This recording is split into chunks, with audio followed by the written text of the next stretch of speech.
Bonsoir à tous. Je suis agréablement surpris de ce nombre extraordinaire qu'il ait assisté à cet événement. Donc, permettez-moi que je vous remercie chaleureusement pour votre présence. Et également, j'aimerais bien remercier de tout mon cœur M. Escada pour tout ce qu'il a fait pour réussir cet événement. Et le grand remerciement, c'est pour notre chère mère Agnès Mariam de la Croix, parce qu'elle a accepté notre invitation. Elle a subi un grand voyage pour venir jusque-là, pour que vous qu'elle mette entre vos mains la vérité pure et simple.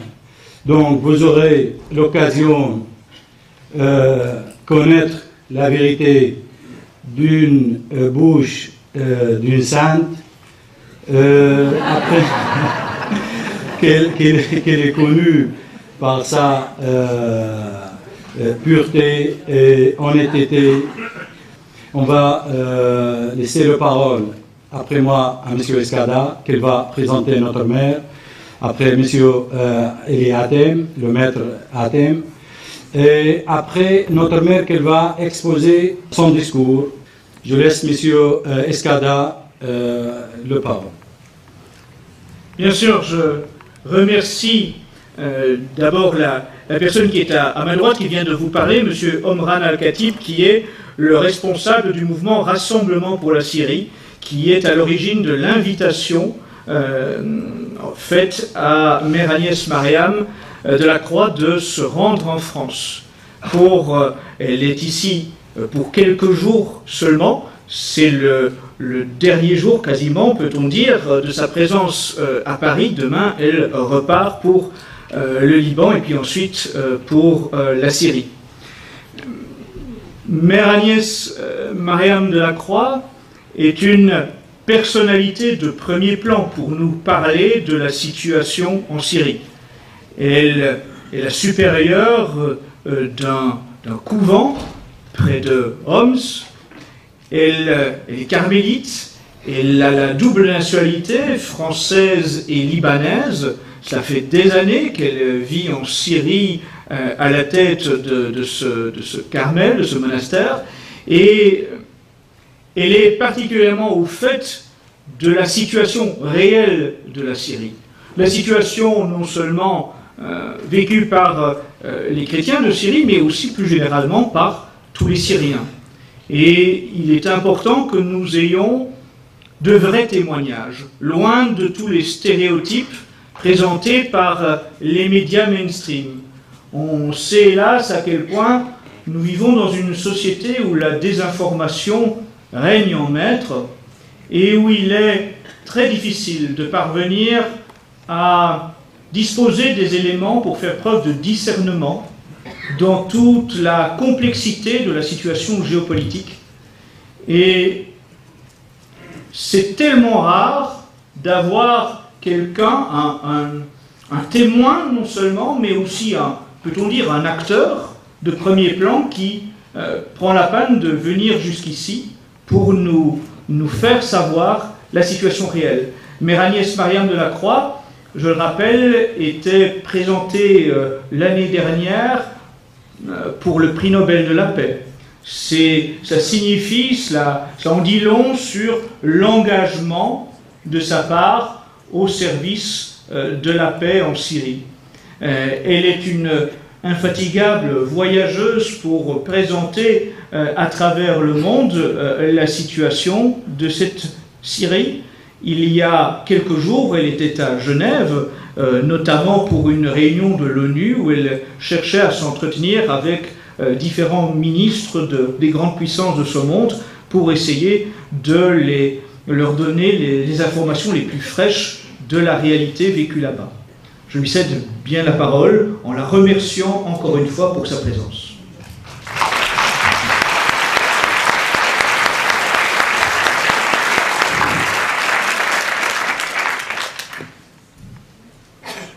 Je dois vous dire une salutation qui est la mienne, en m'excusant à ceux qui auraient salué d'une autre manière. Loué soit Jésus-Christ, à jamais. Chers amis, on va prendre une seconde de silence pour tous les martyrs de Syrie, du Moyen-Orient et du monde qui sont tombés d'une manière anonyme avec des titres fallacieux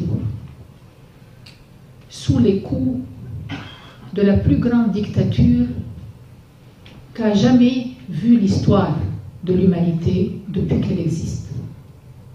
S'il vous plaît.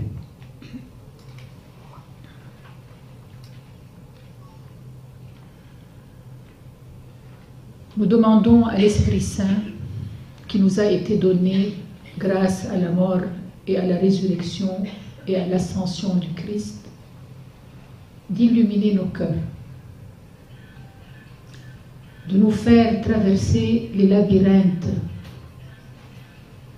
de ce que notre ami M. Escada a appelé la désinformation. Aujourd'hui, les chrétiens et tous les croyants de bonne volonté ne peuvent plus vivre d'une manière ordinaire, habituelle,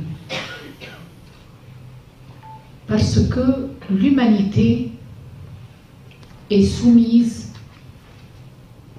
à une attaque sans précédent. Cette attaque est concertée. C'est une synthèse de la technologie, de recherche avancée en matière d'économie, de militarisme, d'énergie, de géographie, de géopolitique, de société, de théologie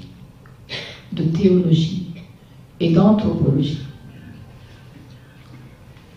On essaye, et c'est voulu, et c'est en train d'être appliqué dans les plus hautes instances internationales, que sont l'ONU, le Conseil des droits de l'homme, les États, les gouvernements, et c'est en train de se propager comme un cancer. Un cancer qu'on présente comme étant le bien-être enfin accompli. Et je vais vous le résumer en 3 termes.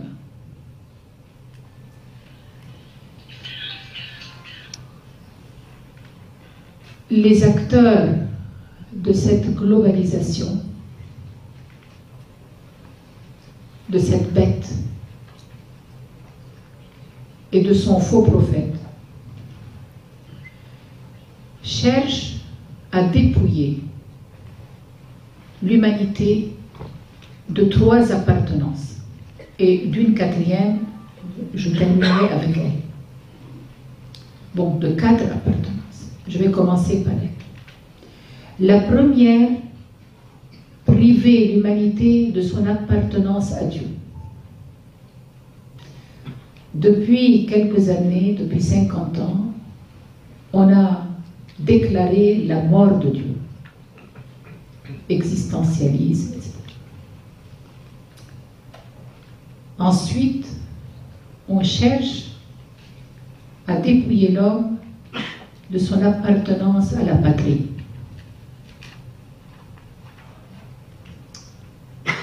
Ensuite, on cherche à dépouiller l'homme de son appartenance à la famille.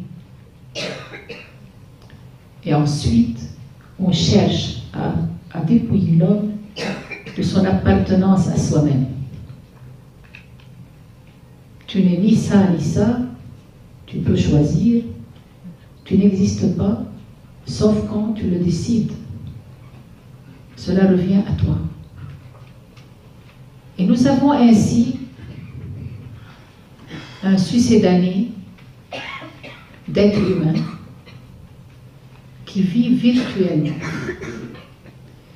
C'est une capacité non plus transcendante, mais utilitaire. Écoutez-moi bien. C'est une capacité non plus transcendante.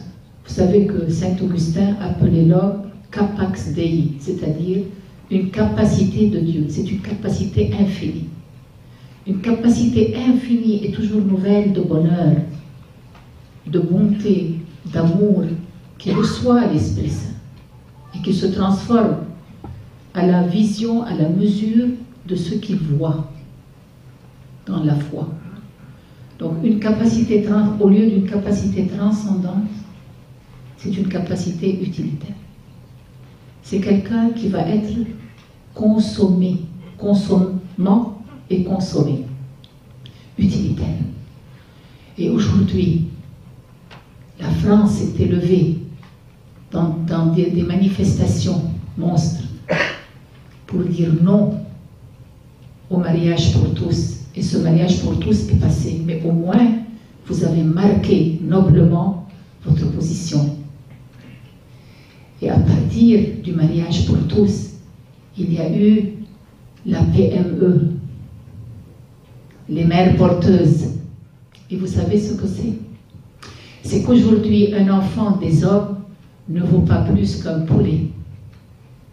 C'est la même chose. Ne vaut pas plus qu'un chien, qu'un caniche qu'on va commander. Et même, on n'a pas encore inventé l'affaire de la DNA pour acheter son caniche. Tandis que pour les êtres humains, on peut. Il y a des catalogues pour les êtres humains. Et si aujourd'hui je suis ici devant vous, bien sûr, ce n'est pas pour vous faire cette homélie, mais c'est une introduction pour vous dire, moi, religieuse, contemplative, moniale, 22 ans de vie cloîtrée. J'étais dans mon monastère, et Madame Dominique Gros le sait. Je m'occupais de spiritualité, de culture et d'humanisme. Et soudain, j'ai vu l'invasion des nouveaux barbares. Et j'ai compris que ces nouveaux barbares, 1000 fois plus sanguinaires que les Mongols et que les Tatars, et c'est dommage même de faire n'importe quelle comparaison, parce que tous les envahisseurs de l'histoire étaient des êtres humains. Tandis que ceux-là, ce sont les destructeurs de l'humanité. Ils ne tuent pas seulement les corps, ils tuent l'esprit, parce qu'ils mentent. Ce sont des menteurs. Ils nous donnent de grands titres fallacieux en faux prophètes, mais ce qu'ils nous servent, c'est la détresse et la misère, comme jamais il y en a eu depuis la création du monde, et comme il n'y en aura plus jamais. Et donc, lorsque j'ai vu cet envahissement mauvais, mensonger, hypocrite, qui a été endossé par des gouvernements et par des chancelleries et par des ONG et par des entités religieuses, j'ai dit, ça ne passera pas comme ça. Et voilà, je suis ici, pour faire court. Et notre combat n'est pas seulement un combat spirituel, par exemple contre le péché ou la faiblesse de notre chair. C'est devenu un combat global qui prend tous les aspects de notre vie. Nous ne pouvons plus nous endormir, chers amis. Je ne peux plus lire comme quelqu'un qui est en train de boire la soupe avec un entonnoir. Il faut mettre des filtres. Il faut savoir ce qu'on accepte et ce qu'on n'accepte pas, et qui est en train de nous servir une part de la vérité et qui est en train de se moquer de nous. et de se payer notre tête avec des slogans toujours de plus en plus miroitants, mais qui sont empoisonnés. Et que vous dire de la Syrie? Voilà donc la Syrie, état des lieux après 4 ans. Vous savez, la Syrie, c'est un pays magnifique. Si nous lisons la Bible, Adam a été modelé avec le limon de 2 fleuves, entre 2 fleuves, c'est la Mésopotamie, le Tigre et l'Euphrate. Et c'est en Syrie, entre la Syrie et l'Irak. Vous voyez, c'est très loin, et c'est énorme, et c'est le creuset des civilisations. Alors, en 93, j'ai découvert ce monastère. Un monastère qui était en ruine. Alors, ce monastère, j'ai été attirée par ce monastère du 6e siècle, et j'ai commencé à le restaurer. Et dans ce monastère, il y a une communauté de 8 nationalités. Je ne peux pas vous dire comment ils ont atterri chez nous à Kara, à 90 km au nord de Damas. Et comment ils ont persévéré malgré tous les dangers et toutes les menaces. La preuve, nous avons été, à partir du 18 août 2012, maintes reprises, nous avons été bombardés. Près de 22 missiles sont tombés sur le monastère, sans compter les obus des chars et aussi des mortiers. La communauté est toujours restée à l'intérieur. On nous a annoncé, et on continue à le faire, que la communauté internationale, dite civilisée, s'intéresse à la Syrie pour lui octroyer le don de la démocratie et de la liberté. Et c'est pourquoi toutes ces chancelleries s'affairent, c'est un trait que tout le monde s'affaire, avec le plus formidable réseau médiatique que l'histoire a jamais vu. Alors le résultat, n'est-ce pas, de ces bons offices, après 4 ans, et dans l'attente d'autres statistiques, 650 000 morts, chers amis, dont le tiers sont des forces de l'ordre et de l'armée syrienne, au moins le tiers. 15 millions de personnes dans le besoin, pour ne pas dire les 23 millions, 15 millions, oui. 8 millions de déplacés à l'intérieur de la Syrie. Un déplacé, pour vous donner une idée, c'est quelqu'un qui a perdu sa maison. Soit elle a été rasée, soit elle a été brûlée. En tous les cas, elle a été pillée. Il ne peut pas y retourner. Ce sont des zones de conflit. En Syrie, il y a près de 550 zones de conflit différentes. C'est comme un feu d'artifice mortifère. Voilà, ça bouge, ça bouge, ça bouge. Et il y a près de 250 000 éléments armés qui viennent de 90 pays dans le monde. Alors, ils ont une force magique parce qu'ils sont invisibles. Personne ne les voit transiter par les aéroports. Et puis, c'est d'une manière miraculeuse qu'ils arrivent en Syrie sans que personne ne s'en rende compte, ni les satellites de nos puissances, ni leurs caméras, ni leur système de détection des passeports, etc. C'est vraiment une gageure, c'est un tour de France. Il y a 3 millions de réfugiés à l'extérieur de la Syrie. Ils ont été clairsemés au Liban, en Jordanie, en Turquie et aussi dans d'autres pays comme l'Irak ou l'Égypte. Alors vous avez un nombre incalculable de mutilés, d'orphelins, de veuves, de vies brisées. J'ai vu de mes yeux des enfants de 3 ans quadriplégiques. Oui. Un débris comment on appelle, un éclat de mortier est rentré dans leur colonne.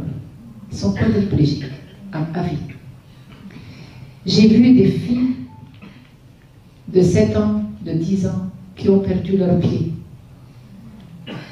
Et quand elles se réveillent, après que l'obus, n'est-ce pas, ait frappé leur école, elles se réveillent, elles demandent, je l'ai entendue, la petite, elle lui disait, maman, où sont mes pieds?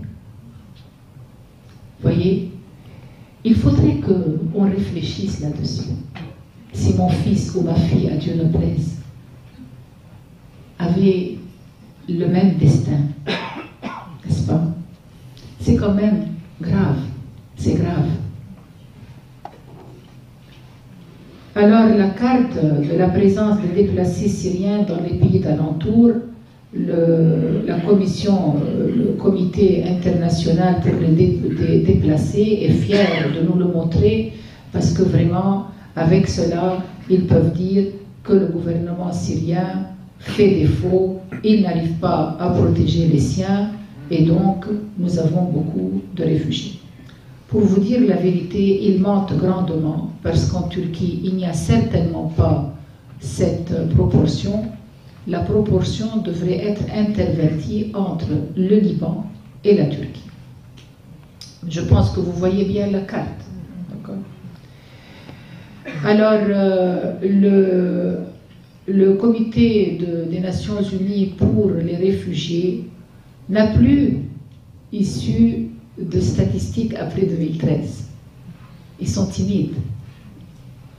Donc en 2013, aujourd'hui nous sommes en 2015, il y a eu moult invasions et puis des masses de Syriens ont dû se déplacer, mais bien sûr on ne les inclut plus parce que ça dérange.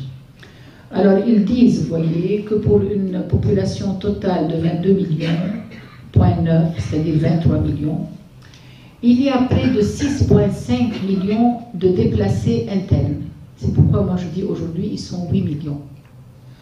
Et 2 millions, 100 000 réfugiés, et puis nous avons vu que c'était 3 millions, 9. Voilà. Alors, ce qui est aussi intéressant, c'est qu'on cherche à donner à ces gens un asile en Europe. On ne les veut plus au Moyen-Orient. Ça dérange.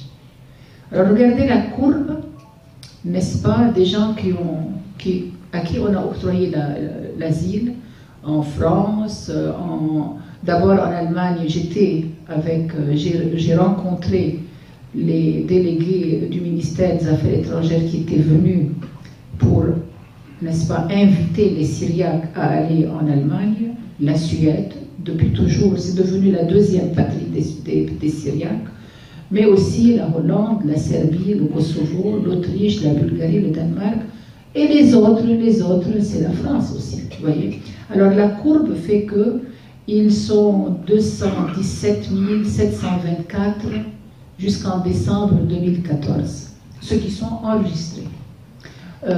Mon calcul, c'est de 1 demi-million déjà, d'accord, qui ont quitté définitivement. Voilà, donc il y a des choses extrêmement bien élaborées. Alors, du côté chrétien, si vous allez me permettre, parce que je sais que certains d'entre vous sont intéressés, mais nous, vous voyez, on considère que les êtres humains en Syrie sont les êtres humains, quelle que soit leur couleur. Mais cependant, pour, n'est-ce pas, être agréable à ceux qui l'ont demandé, sachez que du côté chrétien, il y a 1,5 million de déplacés sur 2 millions, ça vous fait, n'est-ce pas, relativement peu de personnes qui demeurent chez elles.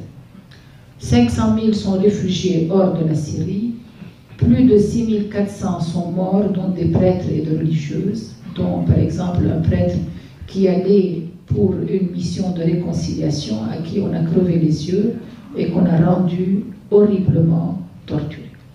10 000 sont portés disparus. Il faut dire qu'en Syrie, il y a au moins 250 000 qui sont disparus. 200 églises et institutions ecclésiales détruites, 2 évêques et 3 prêtres toujours kidnappés, et des villes et des villages entièrement rasés dans ce qui ressemble à un remodelage des frontières ou à une épuration ethnique. Alors la liste des sites et des localités chrétiennes atteintes par le terrorisme, voilà, il ne reste presque plus rien. Hein. La dernière étant Al-Khabour. On ne s'y attendait pas. Oui, on ne s'y attendait pas. Alors certaines localités, en tous les cas la plupart de ces localités remontent au moins au 1er siècle après Jésus-Christ. Au moins. Parce que d'autres, c'était de localités judéo-chrétiennes. C'est-à-dire qu'il y avait des juifs qui ont été convertis, et puis ça continue. Vous savez, la Syrie, c'est le pays des Araméens. Donc, parfois, c'est à 20 km de la Galilée. Dans certains coins, c'est à 20 km de la Galilée. Alors, chaque localité, c'est bien d'énumérer, mais chaque localité a vécu un calvaire, une tragédie, des massacres, des viols, des pillages, des désacralisations. Voyez. Et certains sites ont disparu, ça n'existe plus, c'est-à-dire ça a été tout simplement rayé de la carte. Alors Khabour, on est maintenant à la hauteur de Khabour. Bon, je vais simplement vous faire voir quelque chose. S'il y a des enfants, attention, qu'ils ne regardent pas trop. Donc voilà, ça c'est l'église de Saint-Georges à Deir ez-Zor. Dans les vidéos, ils s'en donnent à cœur joie pour détruire nos symboles religieux. Koussair, les manuscrits, les icônes, les autels, Ma'loula. Et maintenant, vous allez prendre un petit moment pour voir ce film de ce village qui est le village le plus ancien du christianisme, parce que c'est un village qui a été évangélisé par la disciple de Saint Paul qui s'appelle Sainte Thècle. Et on l'appelle dans la liturgie orientale égale aux apôtres. Elle a vécu là, ici. Et ce village est un village araméen qui a plus de 3000 ans. Il y a donc un settlement, une installation humaine depuis au moins 3000 ans.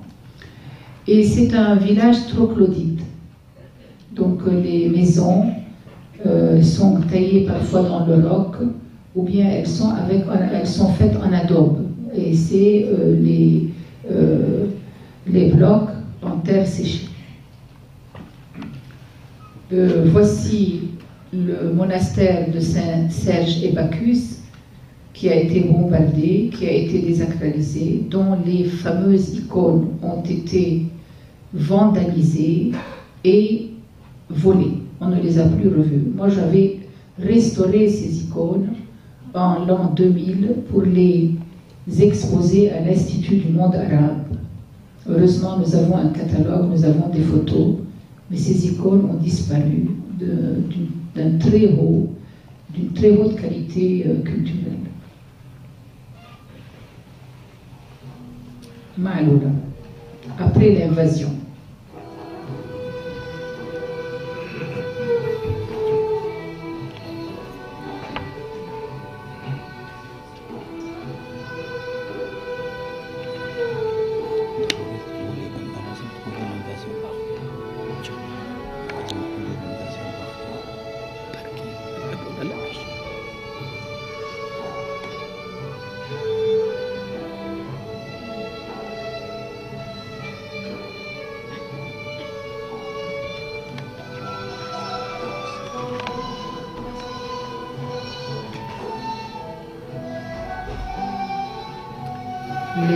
Les corps des prêtres, des moines ont été désenterrés.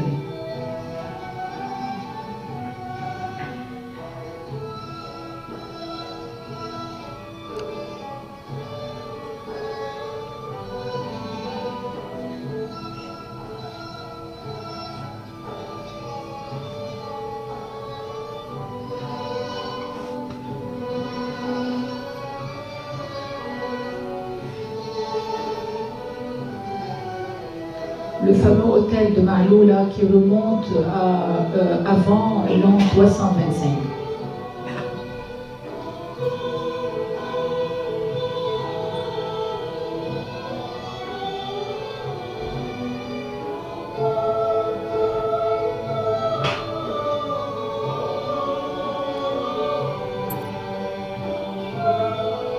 Saint-Georges.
Ils se sont attaqués précisément à l'ancienne ville.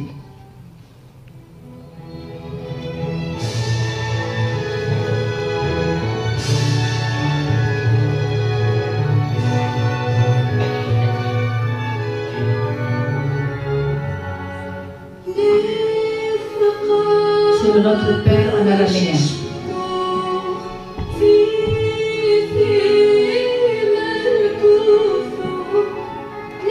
Les ossements des moines.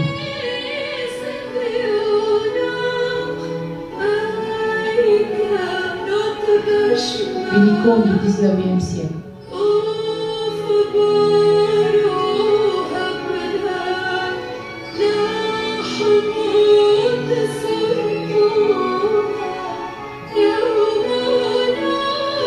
Une icône du 18e siècle.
Nous avons la joie de compter à Ma'loula 3 vrais martyrs.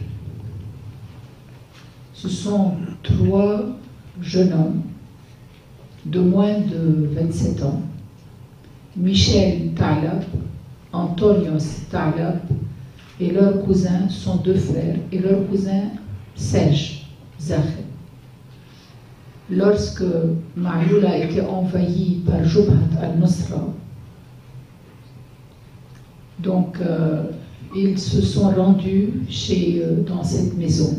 Il y avait les 3 jeunes. Ils avaient leur cousine Antoinette qui était un peu en retrait. C'est elle qui a raconté. On leur a dit proclamez l'islam et vous serez saufs. Et les 3 jeunes hommes, chacun à son tour, a dit « Je suis chrétien et je désire le rester ».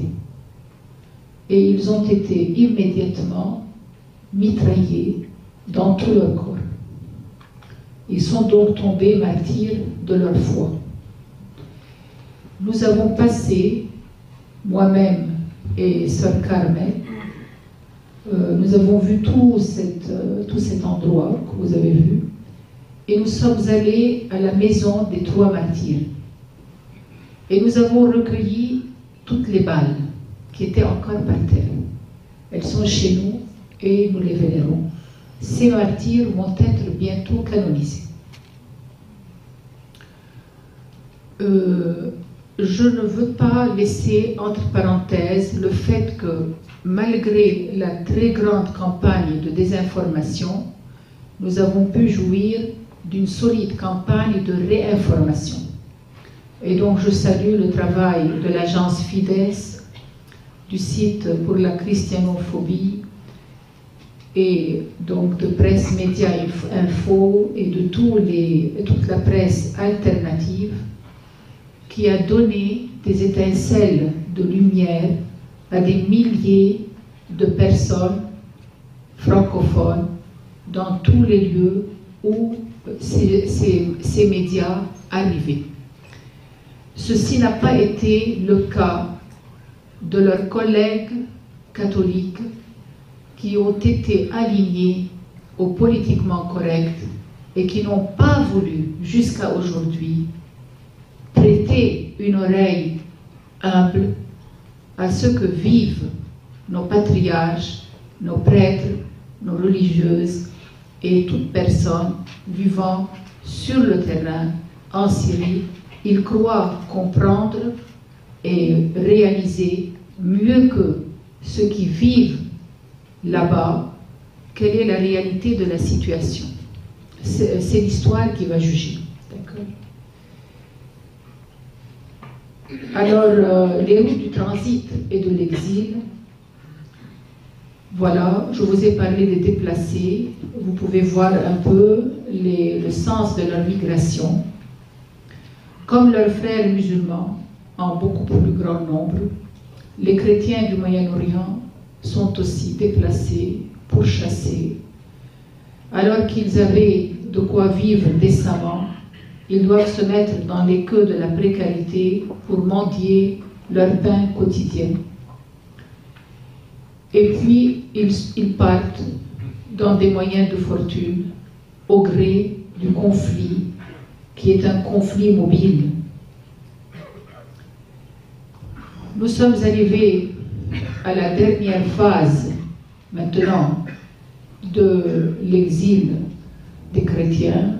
C'est le drame qui a frappé les rives du Khabour le 23 février à 4 heures du matin.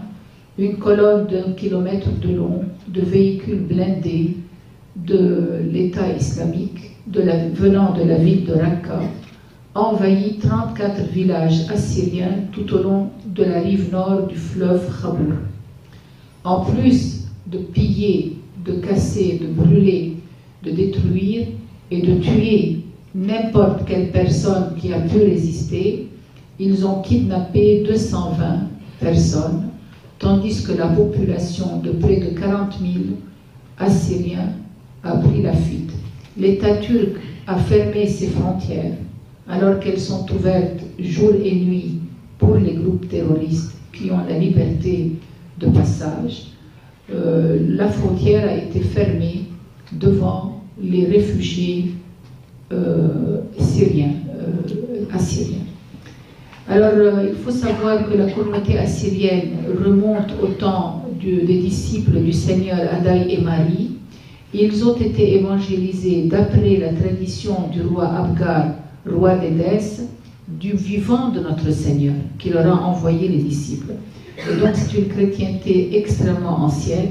Ils avaient déjà été déplacés en 1915 suite au génocide perpétré par les Ottomans contre les Arméniens, les Assyriens et les Grecs. Ils sont venus de la plaine de Ninive pour chasser. Ils se sont installés sur les rives du Khabour et aujourd'hui, toute cette région, les 34-35 villages, sont tout à fait vidés de leurs habitants. Alors, on pose une question. Quelle est la raison de ces événements? Et la réponse, c'est un remodelage des frontières. Voici Stratford Global Intelligence il dit l'État islamique redessine les frontières du Moyen-Orient. Et puis, c'est à base de compromis stupéfiants. Vous voyez, vous avez à droite M. McCain, qui est un congressman, un sénateur américain, qui se dit, n'est-ce pas, dévoué corps et âme à la cause de la liberté et de la démocratie, mais en face de lui, il a le chef, le calife, celui qui s'est autoproclamé calife de l'État islamique, M. al-Baghdadi. Et ils sont en train de deviser et de prendre le café en Turquie. Et puis, ils n'ont pas honte, n'est-ce pas, de dire que nous sommes des gens conspirationnistes. Human Rights Watch, c'est la ONG qui s'occupe soi-disant des droits humains. Heureusement, ici, elle dit une chose véritable. Les forces kurdes ont pendant des mois barré le retour des Arabes déplacés par le combat dans toutes les localités des provinces de Ninive et d'Erbil. Chrétiens et musulmans furent empêchés de se rendre dans leurs maisons que des Kurdes avaient occupées avec le consentement tacite des autorités locales. On chasse des gens et puis on en installe d'autres, ce qu'on appelle l'épuration ethnique et le remodelage des frontières. Alors, il y a eu des antécédents, ce qui veut dire qu'avec un antécédent, donc la chose peut être légalisée internationalement. Chypre a été divisée en 1974. Personne ne reconnaît, à part la Turquie et quelqu'un d'autre, donc la partie turque de Chypre, du Nord, voilà. Mais Chypre est divisée d'une manière confessionnelle. Vous avez le cas de la Yougoslavie qui a été dépecée au prix de véritables massacres et anti-massacres. Voilà. Alors, la réalité que nous avons, à laquelle nous devons faire face aujourd'hui, c'est celle du nouveau Moyen-Orient. Et regardez cette carte. Pour ceux qui connaissent un peu la géographie, vous allez voir qu'il y a des États qui ont grandi. Ce sont les États en noir, je crois. Oui, en noir. Les États qui ont rétréci, c'est en rouge. Et ceux qui n'ont pas changé sont en gris. Alors, cette nouvelle map, cette nouvelle carte, a été dessinée par un lieutenant-colonel, Ralph Peter, qui l'a publié dans le journal des forces armées US en juin 2006. C'est un colonel qui est en retraite de l'Académie de la guerre américaine. Vous voyez? Et c'est ce qui se passe. La réalité, c'est qu'avec l'invasion de l'État islamique, les frontières entre l'Irak et la Syrie n'existent plus de fait. Mais bien sûr, les grandes chancelleries disent c'est pas notre faute, c'est pas notre faute, c'est la faute à l'État islamique. Il faut aller voir comment faire. Ça va prendre des années pour en finir avec l'État islamique. Alors, quelle raison pour ces événements? C'est un printemps arabe forcé. Au début du printemps arabe, vous savez ce que c'est que le printemps arabe? C'est une période de révolution dans des pays arabes qu'on a appelé le printemps arabe. Et la réalité, c'est que ce n'est même pas un hiver, c'est un enfer arabe. Alors, donc, le président russe Medvedev déclarait à propos des pays du Moyen-Orient, au début de la crise, ces États sont difficiles. Il parlait donc de l'Égypte, du Yémen, de la Libye, de la Syrie. Ces États sont difficiles. Il est bien probable que des temps difficiles nous attendent en amont, y inclut l'arrivée au pouvoir de fanatiques.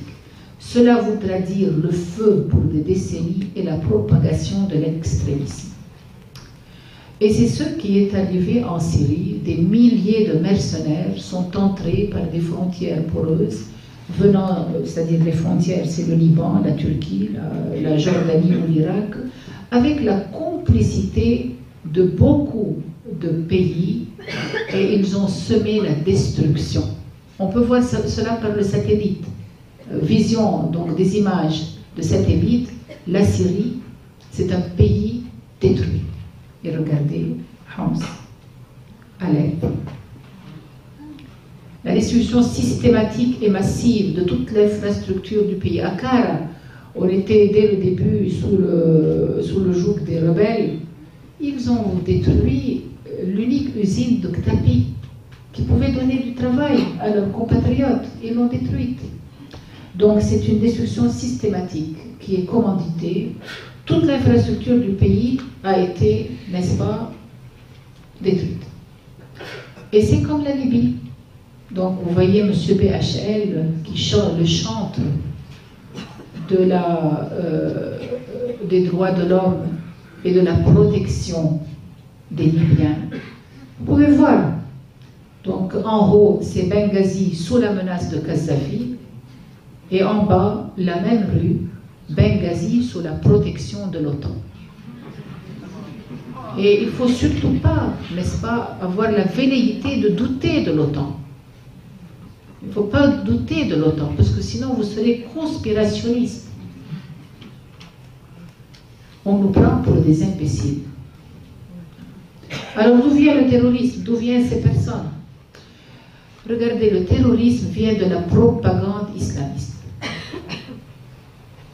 Quand je dis islamiste, ça n'a rien à voir avec l'islam dans sa foi naturelle.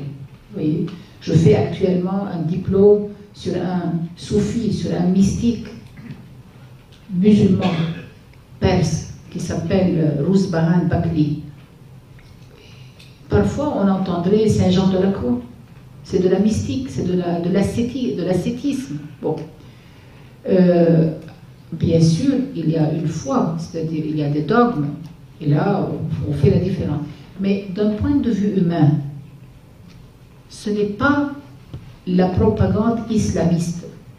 Les terroristes sont des islamistes. Ce phénomène a été alimenté par la montée des frères musulmans. Les frères musulmans utilisent l'islamisme comme un projet politique pour gouverner à travers l'islamisme.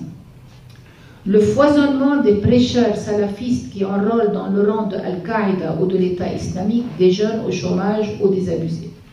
La dissémination massive de l'extrémisme à travers des chaînes satellitaires qui diffusent 24 heures sur 24 sans être inquiétés, financées par des États qui propagent la haine confessionnelle ou raciale, ainsi que la violence punitive ou dissuasive, guerre de religion à l'égard des musulmans modérés, des chiites, des non-musulmans, qu'ils soient juifs, chrétiens, alaouites, druzes ou autres.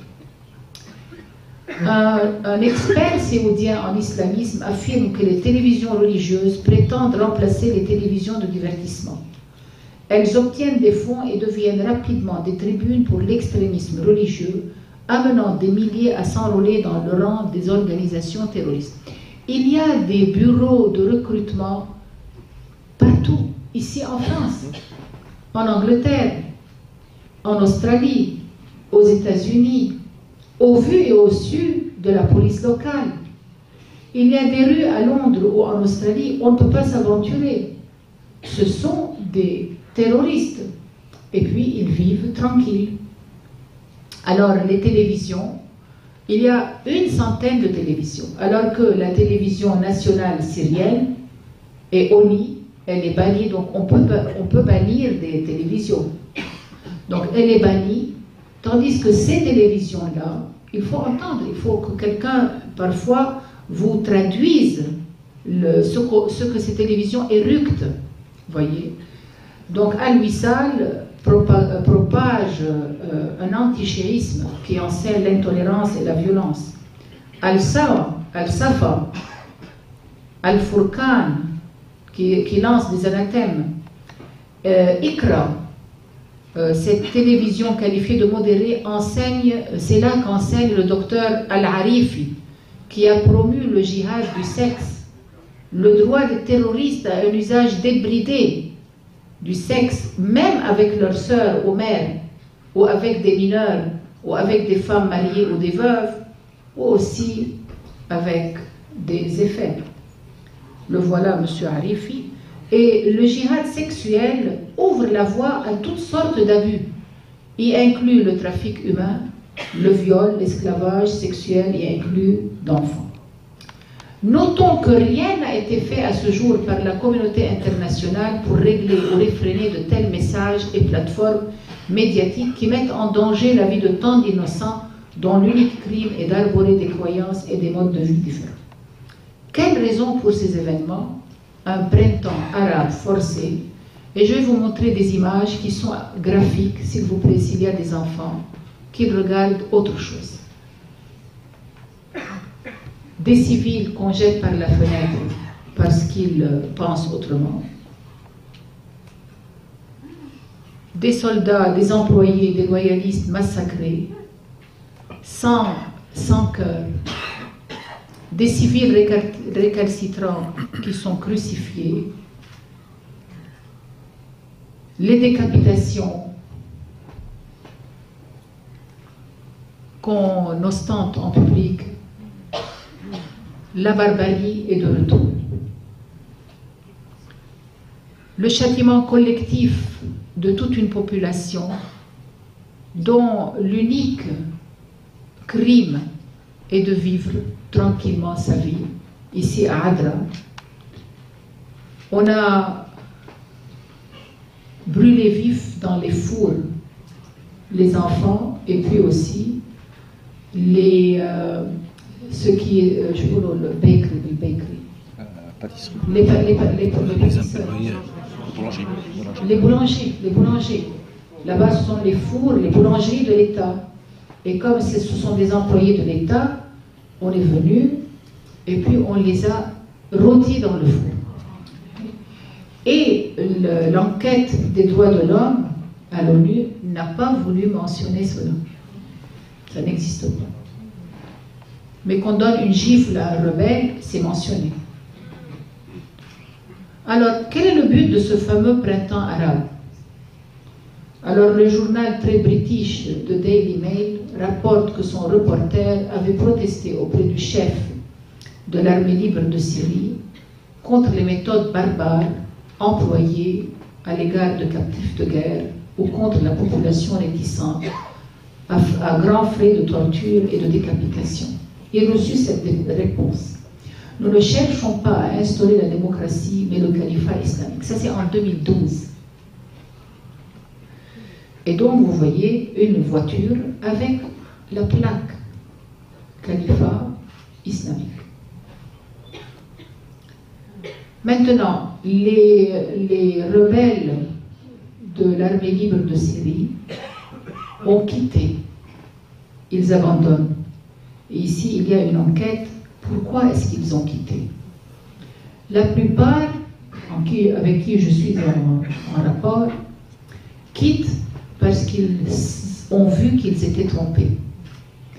Et que les chancelleries occidentales, les chancelleries arabes, ne s'intéressent pas à leur quête de démocratie ou de liberté. Elles s'intéressent à alimenter l'extrémisme, l'islamisme et l'État islamique. Et donc, on leur a coupé leur salaire, on a coupé les munitions, on les laisse mourir, on les met sous le danger d'être éradiqués par les factions islamistes, tandis que ces factions islamistes contre qui on vient de déclarer la guerre sont alimentées en toutes sortes de ressources, argent, vêtements, menus chauds qui leur arrivent là où ils sont, et bien sûr toutes sortes de munitions. Et l'Europe a acheté le pétrole à l'État islamique pendant des mois, ce qui était une entrée de plus de 5 millions de dollars par jour. Et après, on s'étonne que l'État islamique soit si puissant. Tandis que l'Europe a fermé ses portes à toute requête de la population syrienne pour obtenir des médicaments, du lait pour enfants ou des produits de première importance. Ça, c'est l'Europe. Alors, ça c'est l'obligation de faire le bien et de se retenir du mal qui impose la religion à Alep. Et ça devient comme en Arabie Saoudite. Si moi je descendais avec ma croix en Arabie Saoudite, je serais bastonnée et mise en prison par le comité de l'obligation du bien et de l'obligation de se refréner par rapport au mal. On revient maintenant aux pratiques de couper les mains pour ceux qui volent, ou les doigts, ça c'est un addenda de l'État islamique, ou les doigts de celui qui fume, voyez. Et les filles qui ne portent pas leur niqab sont fouettées et parfois elles sont pendues ou lapidées. Alors vous avez ici le statut des chrétiens de Raqqa. On leur a intimé l'ordre, ou bien ils se convertissaient, ou bien ils payaient le tribut, ou bien ils devaient partir. Sinon, c'était la mort. Nous avons toute une variété de chefs qui viennent de dehors. On se demande qu'est-ce qu'ils viennent faire en Syrie. Voici le chef tchétchène, Abu Omar le Tchétchène, qui a décapité de ses propres mains, avec un petit couteau, des milliers de victimes. Il a fini par être tué par l'armée libre, par l'armée syrienne. Alors, comment la communauté internationale va-t-elle lutter contre le terrorisme si elle est elle-même en train de l'alimenter?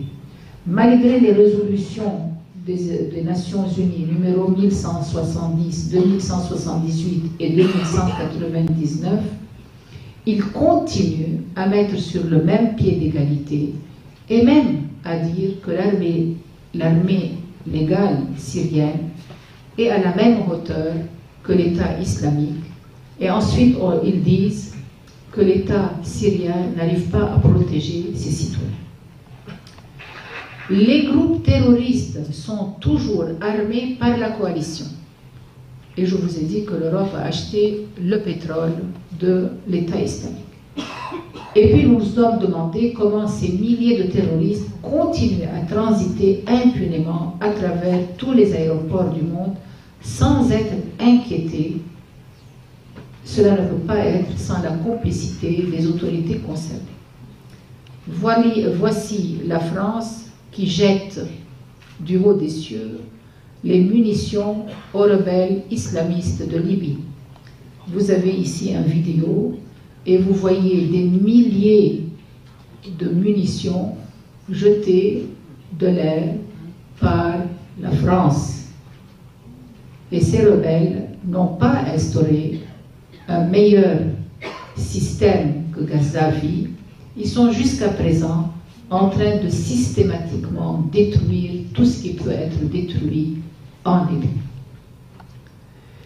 Alors, il faut aussi savoir que le président américain a déclaré, et le Congrès a ratifié, que l'Amérique allait armer les rebelles modérés. Nous avons ici un rapport de M. John Rosenthal. Les rebelles dits modérés qui sont armés par la coalition internationale sont affiliés à Al-Qaïda. Ce sont des modérés. Et puis, si on n'a pas encore suffisamment de preuves, le mois passé, plus de 6 fois, les autorités irakiennes ont pris en flagrant délit les chasseurs et les hélicoptères de la coalition, non pas en train de frapper l'État islamique, mais en train de lui larguer des munitions. Et par 2 fois, les Irakiens ont attaqué les bombardiers qui étaient en train de larguer les munitions, en l'occurrence 2 bombardiers britanniques qui ont été abattus, et la Grande-Bretagne ne s'est pas plainte parce qu'elle était prise en flagrant délit d'aider l'État islamique. C'est la vérité, chers amis, on nous rit au nez, c'est un très grand complot qui est en train d'être réalisé sous nos yeux, dans la région, et qui sait où est-ce qu'ils vont continuer. Ici. Alors, chers amis, devant l'ignominie des hommes, l'espoir qui vient de Dieu. Malgré tout, la Syrie survit. Après 2 ans de siège, on est revenu à Homs. Homs, qui a été envahi le 4 février 2012, et donc 80 000 chrétiens ont été délogés, chose qui a été cachée à l'opinion publique française par ceux qui devraient l'informer, en l'occurrence des ONG catholiques auxquelles vous êtes en train de payer depuis vos ancêtres. Voyez. Je ne parle pas du Secours de France. Voilà le retour des premiers des chrétiens, enfin des habitants. Là, ce sont des chrétiens. Ce qu'ils peuvent, dès qu'ils peuvent, ils nettoient et puis ils se réinstallent. C'est un signe d'espoir. Alors, nous avons lancé depuis 2012 l'initiative de la réconciliation. Cette initiative, elle veut semer à contre-courant les germes du pardon, de l'amour, du dialogue et de la coordination entre toutes les factions du peuple syrien. Et je vais vous raconter une histoire qui nous a vraiment convertis pour adopter cette voie-là. C'est l'histoire de Abou Fayyad. Abou Fayyad, ça veut dire le père de Fayyad, c'est-à-dire le fils de ce monsieur s'appelle Fayyad. Le voilà, vous voyez là. Alors, le fils Fayyad est un fils unique. Il n'a ni frère ni sœur.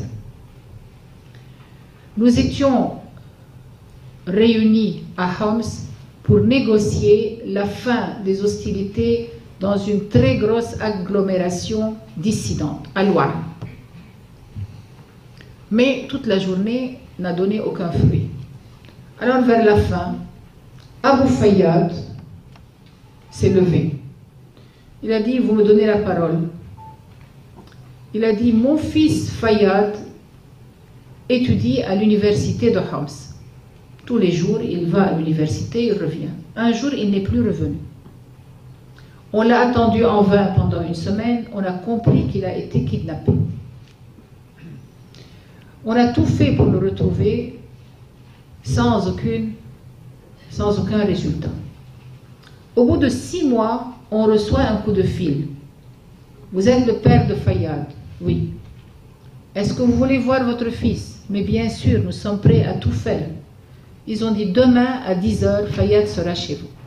Alors la famille rassemble parents, amis, on cherche des douceurs comme on sait le faire en Orient, des ballons.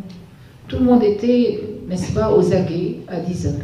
À 10 h passe une voiture en grand trompe et on entend un grand coup sur la porte.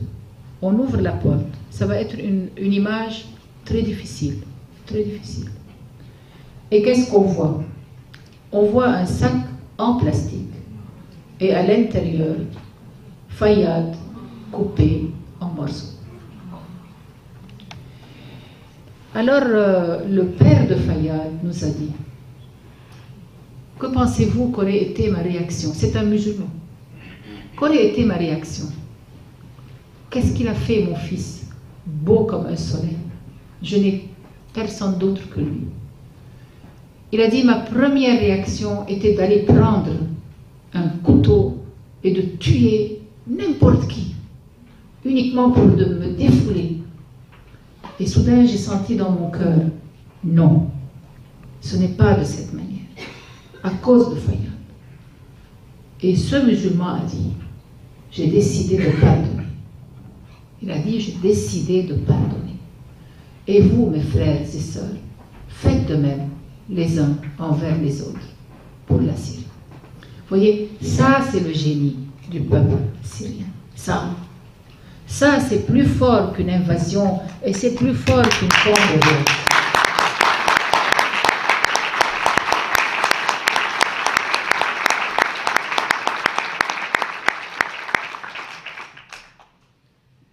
on cherche à diviser pour le lien. On cherche à mettre la haine. On cherche à mettre le soupçon, la zizanie. On fait des massacres, des casus belli. On fait un massacre ici, on fait un massacre là. Ce sont des hordes qui sont commandités pour faire cela. On crée la division et la zizanie.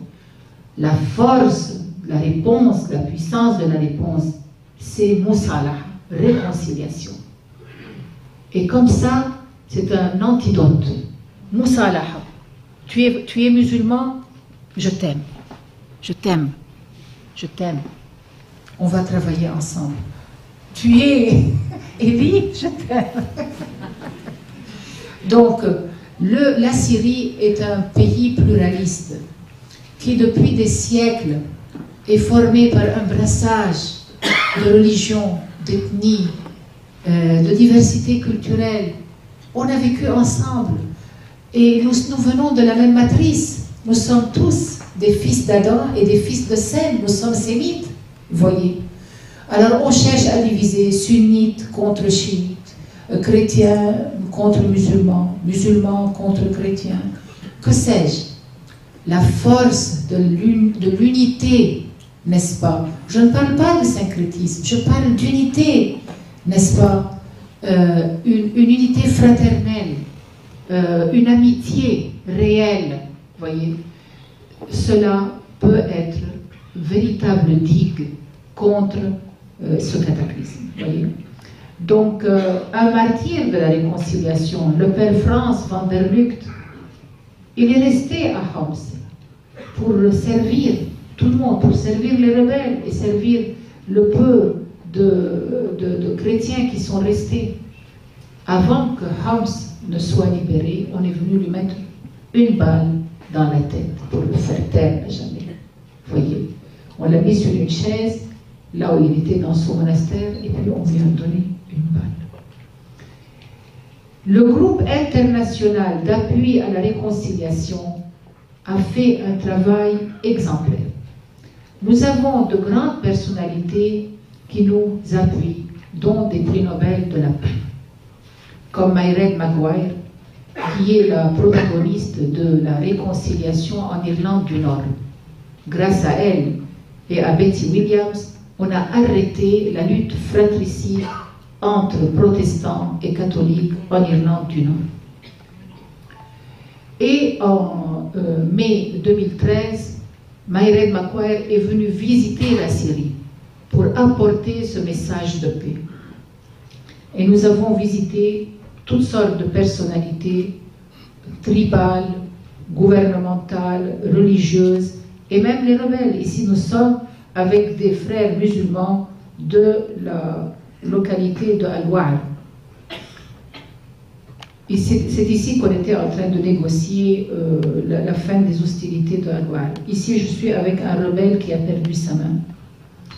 Donc, c'est un réseau international. J'invite tous ceux qui ont envie de faire quelque chose pour la Syrie de se joindre au réseau de la réconciliation. Nous avons déjà un grand NGO qui travaille pour la réconciliation, pour envoyer les nouvelles de la réconciliation en Australie, aussi en Belgique. Ce serait bien de le faire ici. Alors, comment on va faire? On va vous donner nos mails et puis vous enregistrez, vous voyez. Donc, nous avons fait c'est une grande activité. Je passe dans les Nations Unies avec Carla Del Ponte pour les droits de l'homme. Nous avons visité les veuves, nous avons prié et pleuré avec ceux qui souffrent. Nous avons parlé aux médias internationaux, ici sur Europe 1 avec Jean-Pierre Elkabbach, qui ne me reçoit plus, je ne sais pas pourquoi.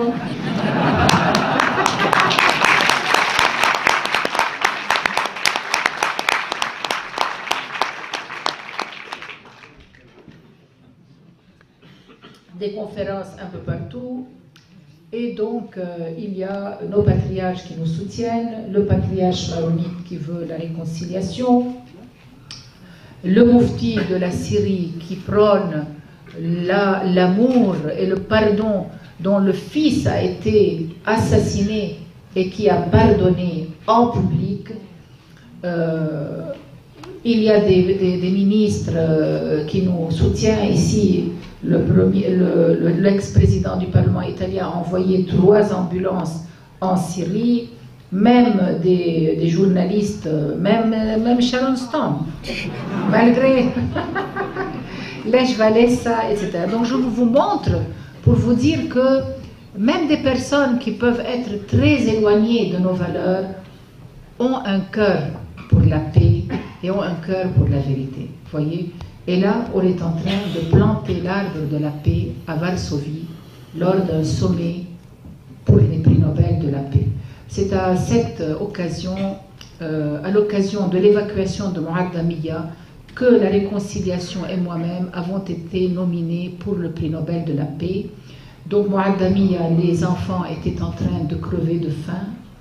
Je suis allée à la ministre, je lui ai dit, si on ne rentre pas les aides, je vais y aller moi-même, et tant pis si je suis tirée par les snipers, par les francs-tireurs. Finalement, les familles ont demandé à sortir, à être évacuées de Mouad-Amia. Je me suis rendue, la ministre m'a laissé faire parce qu'elle a peur. Et donc là, je suis devant une barricade qui est installée depuis 1 an entre le secteur loyaliste et le secteur rebelle. On ouvre et on attend pendant 2-3 heures. Les familles sont empêchées de passer par les rebelles.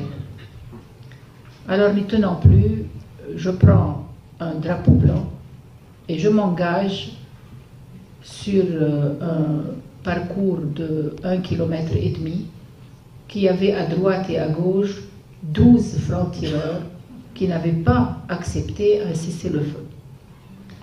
Alors je suis quand même rejointe par Sœur Carmel et par 2 négociateurs de la réconciliation, et on se trouve maintenant parmi les rebelles.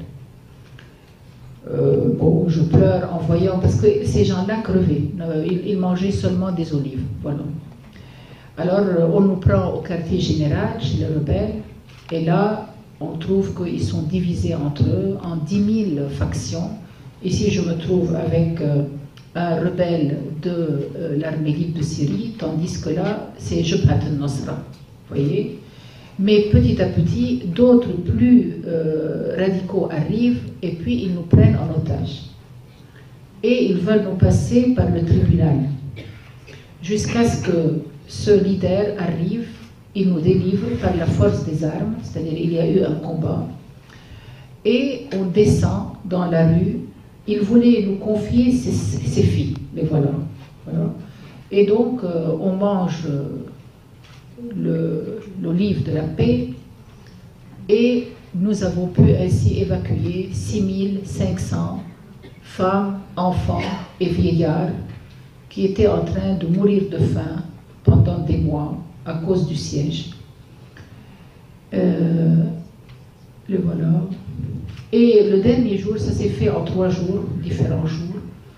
Le dernier jour, 650 rebelles ont tenu à se rendre à l'armée parce qu'ils avaient été touchés de notre proximité et de notre amour.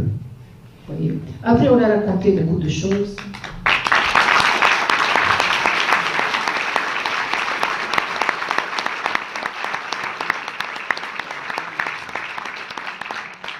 Alors, quand on s'asseyait avec eux, parce qu'on a eu le temps de rester avec eux pendant des heures pour évacuer tout ce monde, ils nous ont dit, depuis 2 ans, nous n'avons pas souri. Et là, vous nous avez donné le sourire parce que vous avez confiance en nous. Et des rebelles, des gens qui ont tué pas mal de soldats. Donc, cela était vraiment une gageure. Nous sommes fiers, c'était providentiel. Nous avons été protégés par le ciel. L'ONU, les Nations Unies, toutes entières, avec tout ce qu'elles ont d'ascendant sur les rebelles, n'ont pas pu évacuer plus que 1000 personnes de Homs. Et là, avec l'aide des rebelles qui étaient convaincus, uniquement, qui ont été gagnés, voyez, on a pu évacuer 6500. On est très fiers. Bref, donc là, on est nominé pour le prix Nobel de la paix. Ce que je voulais vous dire pour terminer, que les mêmes terroristes qui sont armés par la coalition ont décapité 21 martyrs coptes en Libye. Voyez. Et ces coptes, ce sont des ouvriers. Avant d'être décapités, ils ont remis leur âme au Seigneur Jésus. Et tout de suite après, ils ont été unanimement canonisés par l'Église copte. Et on leur a fait une icône. Vous voyez, c'est l'icône des 21 martyrs coptes martyrisés par l'État islamique en Libye. Je termine par cela et par une prière. Et je dis, Seigneur Jésus, donne-nous ton Esprit Saint, afin d'avoir dans notre cœur ce feu et cette lumière, pour pouvoir marcher droit dans les chemins tortueux de la vie, malgré les difficultés et malgré cette grande épreuve à laquelle tu as accepté de soumettre le monde. Cette grande épreuve qui est l'épreuve finale, qui est la grande tribulation. Lorsque, comme tu nous l'as prédit, la charité se refroidira et que les hommes feront ce qu'ils n'ont jamais fait, c'est-à-dire changer les lois de la nature, changer l'identité des personnes et s'attaquer à tout ce qui est sacré. Seigneur, aide-nous dans cette grande tribulation pour que nous sachions y résister dans la force de la vérité, mais aussi dans la souplesse de l'amour. Ne nous permets pas de verser dans la violence aveugle, ni dans la médiocrité. Amen.